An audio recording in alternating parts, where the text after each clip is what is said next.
Moins de 2 mois après la dernière affaire Dice qui a secoué la prison de Tatoutou, un conseil d'évaluation pénitentiaire s'est tenu au sein même de l'établissement de Papeari. Cette réunion, qui doit se tenir chaque année, n'avait pas eu lieu depuis 7 ans.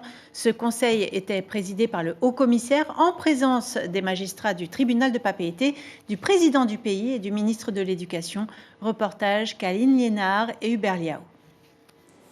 Et si la prison n'était pas une fin en soi, mais l'occasion de repartir à zéro, puisque le système carcéral doit permettre la réinsertion des détenus en société, des formations professionnelles sont dispensées aux prisonniers. Résultat de ce dispositif à Tatoutou, 50 sorties l'année dernière. Alors quelles sont les perspectives d'avenir pour les 320 occupants restants ? Pour cette année, c'est de maintenir et de poursuivre sur les formations professionnelles, notamment avec le centre de formation pour apprentis de Taravao. On va développer des actions autour de APH, hygiène des locaux, pour ensuite pouvoir permettre à ces gens de travailler notamment dans les hôtels, c'est beaucoup recherché. On va travailler avec des conventions avec les gros hôtels pour pouvoir créer des parcours de sortie directement d'ici dans les gros hôtels.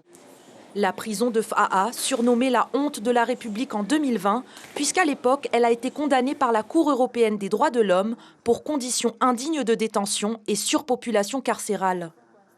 L'arrêt de la Cour européenne condamne parce qu'il y avait une surpopulation importante à Nutania, puisqu'on avait 166 places pour 450 détenus. Aujourd'hui, ce n'est plus le cas, puisqu'on est pour 170 places à 200 détenus ou 190 détenus en moyenne. Donc il n'y a plus de surpopulation, les conditions indignes de détention existent moins.